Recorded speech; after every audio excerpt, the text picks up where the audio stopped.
ونصلي ونسلم على رسوله أما بعد أعوذ بالله من الشيطان الرجيم بسم الله الرحمن الرحيم.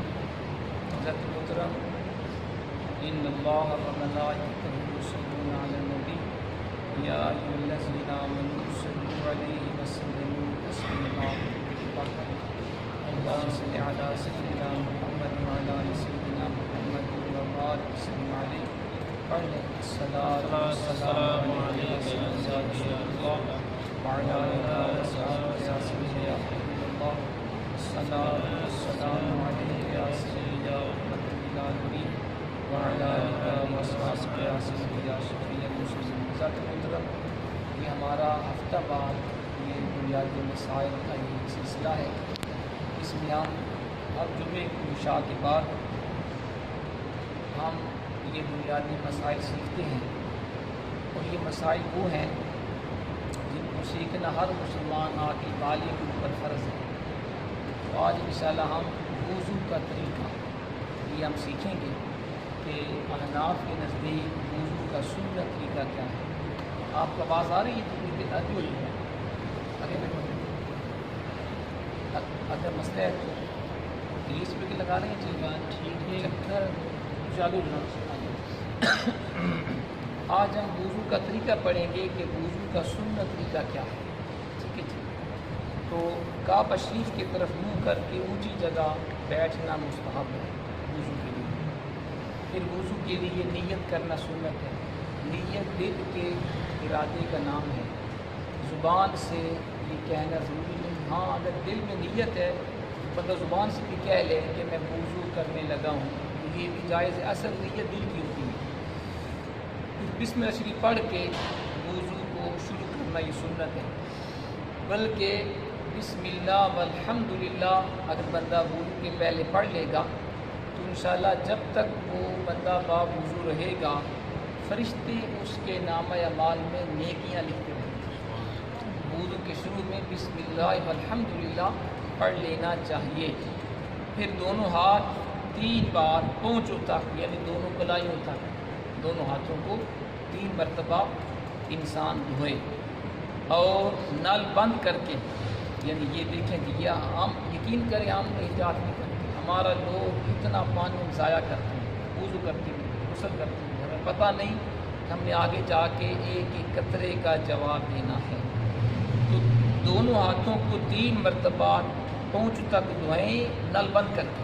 یعنی 1 مرتبہ ہاتھوں کو دھویا بند کر لیں، اسی طرح مل لیں. دوبارہ بھی 3 دفعہ ہاتھوں کو دھونا سنت ہے. پھر دونوں ہاتھوں کی انگلیوں کا شروع میں ہی آپ خلال کر لیں، سنت ہے. پھر کم سے کم 3 دفعہ یعنی ہاتھوں کو دھو لیا آپ نے. اب آپ نے مسواک کرنی ہے. مسواک کا سنت طریقہ یہ ہے کہ 3 دفعہ اوپر کے دائیں اوپر کے جو دانت پہ دائیں طرف 3 دفعہ. پھر مسواک کو دھو لیں. پھر اوپر کے دانت بائیں طرف 3 دفعہ اس کو مسواک کریں. پھر دھو کر ہر دفعہ مسواک کو دھونا ہے. پھر نیچے کے دانت دائیں طرف 3 مرتبہ مسواک کریں. پھر بائیں طرف 3 دفعہ. تو یہ مسواک کرنا وضو میں سنت. اور مسواک کے بارے اللہ کے پیارے حبیب کا بڑا پیارا ارشاد گرامی ہے. حضور نے فرمایا الصلاۃ بسواک خیر من 70 صلاۃ بغیر سواک. وہ نماز جو مسواک کے ساتھ پڑھی گئی یعنی جس کے وضو میں مسواک کی گئی وہ 70 نمازوں سے بہتر ہے جو بغیر مسواک کی پڑھی گئی. تو آپ دیکھ لیں مسواک کریں گے فائدہ بھی ہمارا ہے نا فائدہ کہ دانت صاف ہوں گے، منہ سے بو نہیں آئے گی اور دانت خراب نہیں ہوں گے. اور ثواب کتنا ہے کہ 70 نمازوں سے افضل ہے نماز. اسلام کتنا پیارا دین ہے کہ فائدہ بھی اپنا اور ثواب بھی اپنا. اور امام غزالی رحمۃ اللہ علیہ نے فرمایا ہے کہ مسواک کرتے وقت نماز میں قرآن پاک کی قرأت اور ذکر اللہ کے لیے منہ پاک کرنے کی نیت کرنی چاہیے. اس کے اوپر بھی ثواب ملے گا. بندہ جب مسواک کرے نیت ہو کہ میں نے نماز میں قرآن پاک پڑھنا ہے، سورہ فاتحہ قرآن پاک کا حصہ ہے تو میں نے قرأت کرنی ہے اور میں نماز میں ذکر کرنا ہے، اس لیے مسواک کر رہا ہوں تاکہ میرا منہ صاف ہو جائے. اس کے اوپر بھی آپ کو ثواب ملے نیت کرنے کے اوپر. اور پھر سیدھے ہاتھ کے 3 چلو چلو پانی سے ہر دفعہ ٹوٹی یا نل کو بند کر کے 3 دفعہ کلیاں کریں، کلی کریں کہ ہر دفعہ منہ کے ہر پرزے پر پانی بہہ جائے۔ اگر روزہ نہیں ہے تو غرارہ کریں، حلق تک پانی پہنچائیں۔ اور یہ دیکھیں کتنی احتیاط میں بتائی ہے کہ 3 یعنی 1 چلو آپ نے لیا، ٹوٹی کو بند کر دیں۔ یہ نہیں جناب کہ ٹوٹی آپ نے شروع میں کھول دی اور وہ آخر تک وہ کھلی ہوئی ہے۔ ہم لوگ احتیاط نہیں کرتے ہیں، ٹوٹی کھلی ہے اب ہم نے آخر تک اس کو بند نہیں کرنا، اتنا پانی کا ہم اسراف کرتے ہیں۔ حضرت حضور کے بڑے پیارے ساتھی ہیں حضرت سعد بن عبادہ المدعو کی روایت ہے کہ حضور نے فرمایا کہ پانی وضو میں بھی اسراف منع ہے۔ تو پوچھا حضور کیا اگر دریا پہ بندہ وضو کرے کیا وہاں بھی اسراف منع ہے؟ فرمایا ہاں، دریا کے اوپر بھی اگر کوئی بندہ وضو کر رہا ہے اور وہاں بھی اس نے اگر ضرورت سے زیادہ پانی استعمال کیا، اس نے وضو خرچی کی اور یہ بھی منع ہے۔ تو دریا پہ بھی پانی زیادہ بہانا منع ہے، چاہے جائے کہ جہاں پانی پہلے ہی کم ہو، گھروں میں اور مساجد میں، وہاں تو زیادہ احتیاط کرنی چاہیے کہ اسراف نہ کیا جائے۔ اچھا جی، یہ ہوگا جناب۔ پھر جی اس کے بعد آپ نے 3 دفعہ 3 چلو لے کر 3 دفعہ ناک میں پانی ڈالنا۔ اب ناک میں پانی ڈالنے کے لیے آدھا چلو بھی کافی ہے، پورے چلو کی ضرورت نہیں ہے۔ تو گویا پورا چلو پورا بھر کے ناک میں ڈالیں گے تو جو زائد پانی نیچے گرے گا یہ بھی فضول خرچی میں آ جائے گا۔ ہم لوگ اس کا بھی احتیاط نہیں کرتے ہیں، پورا چلو بھر لیا، تھوڑا سا ناک میں باقی زمین کو پھینک، ناک کے لیے آدھا چلو بھی کافی ہے۔ 3 دفعہ دائیں ہاتھ سے پانی ڈالیں ناک میں اور بائیں ہاتھ کی چھوٹی انگل چنگلی اس کو کہتے ہیں، اس سے ناک کو صاف کریں۔ اور ناک کی اگر آپ کا روزہ ہے تو نرم گوشت تک پانی پہنچائیں یا نرم ہڈی تک یہاں تک، اور اگر روزہ نہیں تو ناک کی جڑ تک پانی پہنچائیں اگر روزہ نہیں ہے، ٹھیک ہے۔ اور اس کا طریقہ بھی یہ ہے کہ آپ نے ہر دفعہ نل کو بند کرنا ہے۔ اچھا جی، اب اس کے بعد آپ نے کیا کرنا ہے؟ 3 دفعہ چہرہ دھونا ہے۔ اب چہرے دھونے کا سنت طریقہ یہ ہے کہ چہرے کی لمبائی پیشانی کی ابتدا سے، جہاں سے بال اٹھتے ہیں، یہاں سے لے کر تھوڑی کے نیچے تک یہ چہرے کی لمبائی ہے، اور چوڑائی دونوں کانوں کی لو کے درمیان یہ ہے لو۔ تو پورا چہرہ دھونا، پورا چہرہ دھونا یہ وضو کا فرض ہے، اس کے ہمیں خاص طور پہ احتیاط کرنی چاہیے۔ پھر 3 دفعہ پورا چہرہ دھونا چاہیے، گلا نہیں، چوڑی کے نیچے تک، گلے کی نہیں ضرورت، نیچے نہیں، چوڑی کے نیچے تک۔ اور اگر داڑھی ہے، اللہ کرے سب کی ہو، حضور کی بڑی پیاری سنت ہے داڑھی شریف، تو داڑھی کا خلال کرنا سنت ہے۔ طریقہ یہ ہے کہ چہرہ آپ نے دھو لیا تو آپ اس طرح پھر خلال کرنا ہے، یہ بھی سنت ہے، ٹھیک ہے، سبحان اللہ۔ اچھا جی، اور یہ پھر یہاں لکھا انہوں نے کہ نل بند کر کے خلال کریں۔ اسی طرح چہرہ 1 دفعہ آپ نے جب چلو لیے نا، چہرے کے اوپر ڈالا، پھر اس کو بند کر لیں اور اچھی طرح اس کو مل لیں۔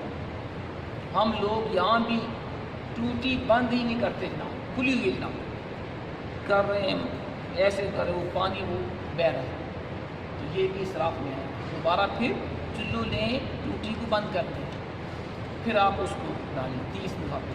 اسی طرح داڑھی کا خلال کرتے وقت بھی آپ نل بند کر لیں گے تاکہ پانی فضول نہ بہتا رہے۔ پھر دائیں بازو کو دھوئیں گے 3 دفعہ، یہ جو ہے نا انگلیوں کا سرا ناخنوں سے شروع کر کے دھوئیں گے کونیوں سمیت، بلکہ بہتر یہ ہے کہ کونیوں سے بھی تھوڑا اوپر تک دھو لیں، مستحب ہے، ورنہ کونیاں شامل ہیں، یہ کونیوں تک تو دھونا بازو کو یہ کیا ہے فرض ہے نا، تو اس سے اوپر تک بھی آپ اگر آدھے بازو تک بھی دھو لیں گے تو یہ مستحب ہوگا۔ اب آپ نے دایاں بازو 3 دفعہ دھونا ہے، ہاتھوں کے ناخن سے لے کر کونوں سمیت، اور اس کو ملنا ہے تاکہ پانی بالوں کی جڑوں تک پہنچ جائے۔ اب چونکہ بازو دھونا یہ بھی وضو کا دوسرا فرض ہے، اس کے بھی ہم نے خاص احتیاط کرنی ہے، ٹھیک ہے جی۔ اب یہ آپ نے دایاں بازو دھو لیا، اسی طرح بایاں بازو بھی آپ نے یعنی ناخنوں سے لے کر کونوں سمیت 3 دفعہ اس کو بھی دھوئیں گے اور ہاتھوں سے ملیں گے تاکہ پانی بالوں کی جڑوں تک پہنچ جائے، ٹھیک ہے جی۔ اچھا جی، اب اس طرح جناب آپ نے کرنا ہے جی۔ اکثر لوگ چلو میں پانی لے کر وہ پہنچے تک 3 دفعہ چھوڑ دیتے ہیں، آپ نے دیکھا ہوگا، یعنی ایسے جناب 3 دفعہ کر لیا بس ہو گیا جی، ایسے صحیح بازو پانی جڑوں تک نہیں جاتا، تو 3 دفعہ ایسے نہیں کرنا، پانی کے نیچے اس کو رکھے، اس کو ملنا ہے تاکہ پانی بالوں کی جڑوں تک پہنچ جائے۔ اب جب آپ نے پانی کو اچھی طرح بازو دھو لیا، وہ 3 دفعہ پھر کرنے کی آپ کو ضرورت بھی نہیں ہے، تو یہ بھی احتیاط رہے۔ اچھا جی، اب آپ نے جی سر کا مسح کرنا ہے، یہ مسئلہ بھی نیچے کی طرف وہ بھی مناسب ہے یا وہ نہیں، جو صحیح طریقہ بتایا گیا وہ یہ ہے کہ شروع سے لے کر یہاں سے ایسے یعنی پہلے اس کو پانی کے نیچے اپنا ہاتھ رکھنا، یہاں سے لے کر شروع کرنا۔ اب جس سر کا مسح کرنا ہے، آپ نے سر کے مسح کا بھی طریقہ سن لیا۔ سنت یہ ہے کہ ہاتھوں کو پانی سے تر کر لیں، ٹوٹی کو بند کر لیں، پھر آپ مسح کریں۔ اب سر کا مسح بھی یقین کریں اکثر کو نہیں پتا، نام سیکھتے ہیں نہ کسی پوچھتے ہیں۔ اب میں آپ کو سنت طریقہ بتا رہا ہوں، جب آپ چاہیں تو آپ خود بھی اپنی پریکٹس کر لیں تاکہ کسی کی غلطی نہ رہے۔ سنیں نام ذرا، نیچے کے دونوں ہاتھوں کی 3 انگلیاں آپس میں آپ اس طرح ملا لیں، انگوٹھا چھوڑ دیں، شہادت کی انگل بھی چھوڑ دیں، یہ بڑا اہم ہے طریقہ وضو کا۔ اس طرح جناب تمام مسائل کر لیں۔ اب آپ نے پیشانی کی ابتدا سے جناب اس کو لائیں، کریں جی آخر تک جناب اس کو کریں، آخر تک کریں۔ واپسی پر پھر آپ آئیں گے ہتھیلی کو لا کر۔ دیکھیے ذرا اہم مسئلہ کیا ہے کہ آپ نے جاتے ہوئے 3 انگلیاں استعمال کرنی، ہتھیلی کو استعمال نہیں کرنا سر کے مسے میں، انگوٹھوں کو بھی استعمال نہیں کرنا، شہادت کی انگل بھی نہیں استعمال کرنا۔ دوبارہ جناب یہ جناب اس طرح جناب جائیں جناب، ہتھیلی میں نے استعمال نہیں کی، انگوٹھا بھی نہیں، شہادت کی انگل بھی نہیں۔ واپسی پر آپ نے صرف ہتھیلی کو استعمال کرنا ہے، صرف ہتھیلی، شہادت کی انگل انگوٹھا واپسی پر بھی استعمال نہیں کرنا۔ تیسری بات جناب دیکھیں جناب، کسی کو بھی کنفیوژن نہ ہو، یہ جناب کیا یہ جناب آگے جی۔ اب ہمارا بچہ ہے شہادت کی انگل انگوٹھا، یہ ہم نے استعمال نہیں کیا، ہتھیلی کو واپسی پر ہم نے استعمال کر لیا۔ اچھا اب جناب اس کو ہم نے مسح کر لیا، اب شہادت کی انگل سے کان کے اندر کا مسح کرنا ہے، ایسے جناب کرے جناب، ٹھیک ہے جی۔ انگوٹھے سے کان کے باہر کا، پھر چھوٹی انگل یہ کان کے سوراخ میں ڈالیں، چھوٹی انگل قید میں کریں، ہو گیا جناب۔ پھر پشت سے گردن کا مسح کر لیں ایسے، یہ طریقہ ہے جی مسح کا۔ یقین کریں آپ کو شاید محسوس ہو ہمارا مسح بھی نہیں تھا۔ اکثر لوگ یہ کرنے کے بعد یہ چیز اس طرح کرتے ہیں، انگلیوں کا خلال آپ چاہے کر لیں، یہ اس کے نہیں ہے، صرف اس کے نہیں ہے، کیونکہ اکثر چومتے بھی، ہاں کئی لوگ جی کئی لوگ اس طرح چوم کر تو یہ چوم کر کرتے ہیں، چومنا کچھ بھی نہیں ہے، نہ سنت نہ مستحب نہ فرض نہ واجب، یہ پتہ نہیں کہاں سے ہم نے سیکھا۔ پوری بازو کو اس طرح کریں گے، اس طرح پوری بازو نو یہ نہیں کرنا۔ دیکھیں نا یہ بات ہے نا، اس لیے میں نے کہا تھا کیونکہ ہم نے جو چیز شروع سے بڑوں سے دیکھی آگے دیکھتے آئے تو وہ چیز وہی ہاں ابھی جی، بس یہ بات حضرت، یہ مسائل ہمیں سیکھنے چاہیے، یہ سیکھنے چاہیے۔ گردن کا مسح بھی ہم نے کر لیا۔ اچھا جی، اب بعض لوگ گلے کا اور دھلے ہوئے ہاتھوں کی کونیوں کلائیوں کا مسح کرتے ہیں، یہ جو آپ نے بتایا، کئی لوگ یہ کر کے پھر ایسے کرتے ہیں، یہ بھی منع ہے، اور کئی جناب ایسے سے کرتے ہیں جو آپ نے بتایا، یہ بھی نہیں ہے، یہ بھی نہیں کرتے۔ ہاتھوں کی انگلیوں کا خلال اگر آپ کو یاد ہو، میں نے شروع میں آپ کو بتا دیا تھا، شروع میں کر لیں، اس کے بعد بھی اس کی ضرورت نہیں ہے نا۔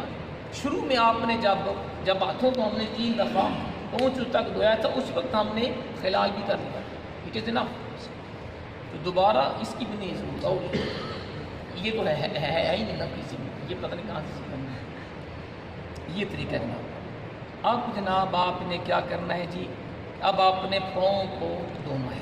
پاؤں دھونے کا بھی سنت طریقہ آپ ذرا اچھی طرح سے سمجھ لیں۔ پہلے جناب دایاں جناب پاؤں آپ دھوئیں گے، شروع کریں گے انگلیوں سے، چھوٹی انگلیوں سے جناب، انگوٹھا انگلیاں، یہ آپ یہ ٹخنے سمیت، ٹخنا بھی آپ نے پورا دھونا ہے جی وضو کے اندر، بلکہ مستحب یہ ہے آدھی پنڈلی تک پاؤں کو دھو لیں، مستحب ہے، لیکن فرض یہ ہے کہ ٹخنے سمیت پاؤں کو دھوئیں، 3 دفعہ دھوئیں، 3 دفعہ دھوئیں۔ اب چونکہ پاؤں دھونا بھی فرض ہے، فرض کا خاص طور پہ ہم نے خیال رکھنا ہے، ایک بال بھی سوکھ رہا ہے کہ آپ کا وضو نہیں ہوگا، پورا اپنے پاؤں 3 دفعہ دھونا ہے، بائیں ہاتھ سے دھونا ہے، دائیں سے نہیں۔ یہ مسئلہ بھی سن لیں، دائیں ہاتھ سے آپ نے کلی کرنی ہے، دائیں ہاتھ سے ناک میں پانی ڈالنا ہے، بائیں سے ناک صاف کرنا ہے، دائیں سے نہیں کرنا، بائیں ہاتھ سے پاؤں کو دھونا ہے۔ پاؤں آپ نے دھو لیا، اب آپ نے پاؤں کی انگلیوں کا خلال بھی کرنا ہے، چھوٹے بائیں ہاتھ کی چھوٹی انگل سے خلال آپ نے اس طرح کرنا ہے جی، یہ ہوگا۔ اسی طرح بایاں پاؤں بھی آپ 3 دفعہ ٹخنوں سمیت دھوئیں گے، اور پھر اسی طرح بائیں ہاتھ کی چھوٹی انگل سے خلال کریں گے، یہ طریقہ ہے ٹخنوں سمیت۔ ذرا میں نے جو حدیث پاک پڑھی، اللہ تعالیٰ پاس ہمیں معاف کرے، اللہ کے حبیب نے، حضور نے ایک قوم کو وضو کرتے حضور نے دیکھا تھا جن کے پاؤں کی انگلیاں خشک رہ گئی تھیں۔ ہمارے بھی کئی لوگ جب جماعت کھڑی ہوتی ہے نا، تیزی میں آتے ہیں اور تیزی میں وضو کرنے کی کوشش کرتے ہیں کہ پہلی رکعت نہ جائے، وضو بے شک صحیح نہ ہو۔ اب دیکھیے ہماری کام علمی دیکھ لیں کہ پہلی رکعت کی فکر ہے، وضو کی فکر نہیں، یہ فکر ہے کہ پہلی رکعت نہ جائے، یہ نہیں پتہ کہ اگر وضو صحیح نہ ہوا تو نماز ہی نہیں ہوگی پوری۔ اس لیے حضور کا فرمان بڑا پیارا ہے کہ جب بندہ گھر سے چلتا ہے نماز پڑھنے، سنت یہ گھر سے وضو کر لے تاکہ یہاں پہ آ کے اس کو بھاگنا ہو، گھر سے ہی وضو کر لے، اور پھر گھر سے جو بندہ چلا نماز پڑھنے، حضور نے فرمایا اللہ اسے ہر قدم پر اس کا ایک درجہ بلند فرماتا ہے، ایک گناہ معاف کرتا ہے جتنے قدم چل کے خدا کے گھر میں آئے گا، اور فرمایا وہ ایسا ہے جیسے وہ نماز میں ہی ہے۔ جب گھر سے چلا اسے جماعت کا ثواب ملنا شروع ہو گیا، مسجد میں جب وہ پہنچ گیا، حدیث میں ہے کہ جب تک جماعت کھڑی نہیں ہوئی نا، وہ نماز کے انتظار میں بھی بیٹھا ہو، اسے تب بھی جماعت کا ثواب اللہ تعالیٰ دے رہا ہو۔ نماز کے بعد بھی بندہ جب تک اسی جگہ پہ بیٹھ کے رب کا ذکر کرتا رہے، اللہ کے فرشتے اس کے لیے دعا کرتے ہیں، اللہم ارحم، اللہ اس کے اوپر رحم فرما، اللہم اغفر لہ، اللہ اس کو بخش دے، اللہم تب علیہ، پروردگار اس پہ رحمت کی نگاہ فرما دے۔ یہ فرشتے دعا کرتے ہیں نمازی کے نماز پڑھنے کے بعد بھی، جب تک وہ باوضو خدا کے گھر میں بیٹھ کے ذکر کرتا ہے۔ تو اس لیے حضور نے فرمایا کہ نماز میں بھاگ کے نہ ہو، وقار سے آؤ، رکعت جاتی ہے چلی جائے لیکن مسجد کی بے ادبی نہ ہو۔ اگر آپ کو اتنا شوق ہے تو آپ تھوڑا 5-10 منٹ پہلے تشریف لے آئیں، وہ زیادہ اچھا ہے، بھاگنا نہیں، بھاگ کے نہیں۔ اچھا جی، یہ جناب وضو کا جی میں آپ کو آسان طریقہ میں نے بتا دیا،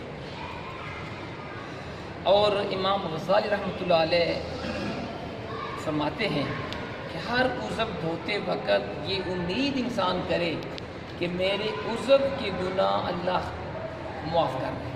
اور یہ حدیث پاک بھی ہے کہ جو اعضاء ہم وضو میں دھوتے ہیں نا اللہ ان کے گناہ معاف فرماتا ہے. جب نمازی شروع میں جب ہاتھوں کو دھوتا ہے ہاتھوں کے گناہ اللہ صغیرہ گناہ معاف فرما دیتا ہے. جب نمازی کلی کرتا ہے منہ سے جو اس نے گناہ کیے وہ اللہ تعالیٰ بخش دیتا ہے. ناک میں پانی ڈالا ناک کے گناہ معاف. چہرہ دھویا چہرے کے معاف. بازو دھوئے بازوؤں کے معاف. سر کا مسح کیا سر کے معاف. پاؤں دھوئے پاؤں کے معاف.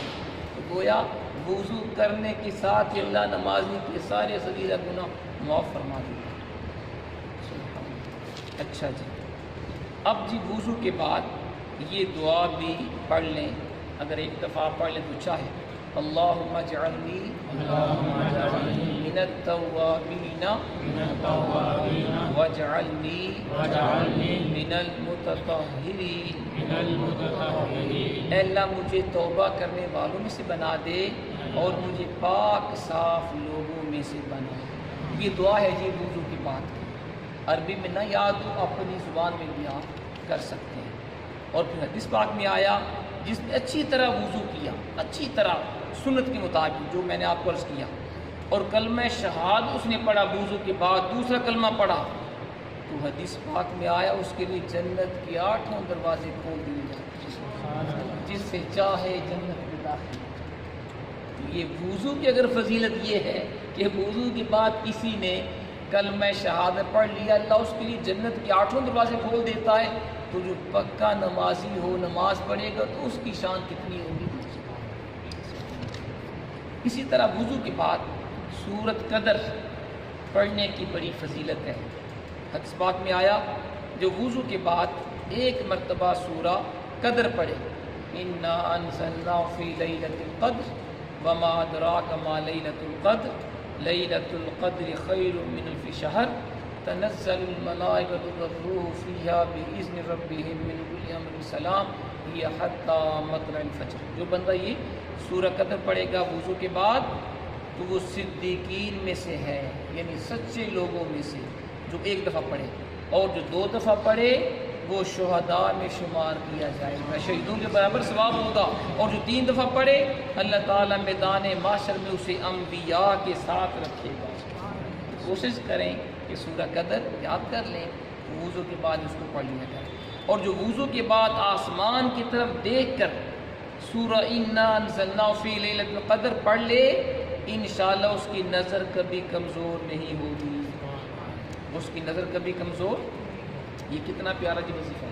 اچھا جو وضو کا طریقہ ہم نے ابھی نہ پڑھا ہے اس کے اندر وضو کے فرائض بھی ہیں وضو کی سنتیں بھی ہیں وضو کے مستحبات بھی ہیں. تو وضو کے اندر 4 چیزیں جی فرض ان کو بھی ابھی سے یاد کریں.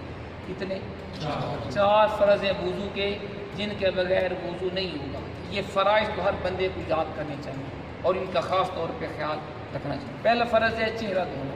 بولیے پہلا فرض کیا ہے؟ کہاں سے کہاں تک؟